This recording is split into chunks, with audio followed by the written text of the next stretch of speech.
Yeah, so I'm a Pentagon survivor. There are more than one people, obviously, in Wisconsin who have ties to September 11th and died in those attacks, but I wanted to single out 4 of them. Patricia Stotts and Sergeant First Class John Chada, and Army Lieutenant Colonel Dean Matson and Army Lieutenant Colonel Dennis Johnson. They were specifically in the Pentagon and did not survive when the plane hit. I also want to offer my deepest condolences to the parents of Andrea. I did not have a chance to meet and get acquainted with any of these people. Unfortunately, that was my loss, and that's everybody's loss, but my deepest condolences to you. So, I am here to try to help you understand a little bit about what happened that day. Now, obviously, there was a lot going on. I work for Stars and Stripes, which is the military's hometown newspaper.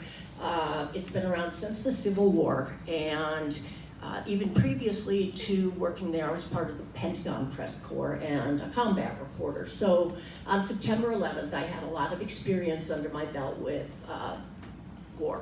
We got the call from my editor, who is at the National Press Building downtown, which is where our headquarters were. I was in the Pentagon Bureau, and he said, turn on the TV. And we all watched as they ran the tapes of the first plane going into the building. And I looked at that and I thought, and I said, that's not a commuter plane. It just didn't look right. And then sure enough, a few minutes later, the second plane hit. And at that point, I knew that nothing would ever be the same again in America. I knew it was a terrorist attack. It felt like the entire building had gotten shoved sideways, like a toddler built something with Legos and just went and just gave it a push.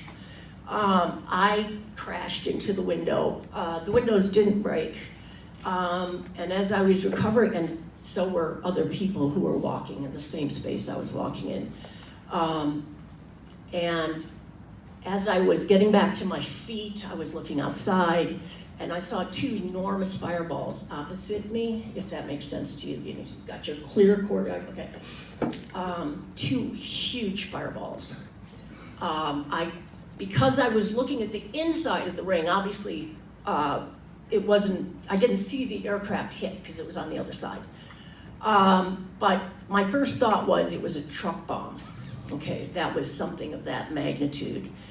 Anyway, so turned around and made a mad dash back to my offices. And as I got into the office, there were a couple TV reporters who had just come in for their normal day, and they were yelling at me, what did you see? What did you see? I told them. They ran to go on air. And at that point, sirens are blaring, the building is getting evacuated, smoke is starting to, you can smell the smoke and the gasoline, and security guard ran in and said, you've got to clear the building. So went into the courtyard with my colleague, and almost immediately from the side of the building that had gotten hit, people started trickling into the courtyard, massively injured. And one guy that I absolutely will never forget, he walked out with his hands in front of him like this, and he just had, excuse me, we have kids here, I don't want to get too graphic, he was very badly burned. Security guards, 2 of them, came running into the courtyard screaming, get out, there's another plane coming. I remember, the phones weren't working, the cell phone system went out. Partly it was because of the overload from so many people using it. This is back before it was really developed the same way it is here, bear in mind. And part of it was because the military probably put down some masking as well. But I had no way of reaching out and telling anybody that I was okay, including my parents. And I deeply regret that my parents, Tom and Marlene Herzing, were here in Wisconsin not having any idea what was wrong with me or if I'd survived. And luckily, it only lasted for a few hours, but I'm not a parent. I cannot imagine what kind of special hell that must have been for them. But as soon as the system came back online, I did call. And anyway, I was very lucky compared to people who did not get that call they were waiting for. So.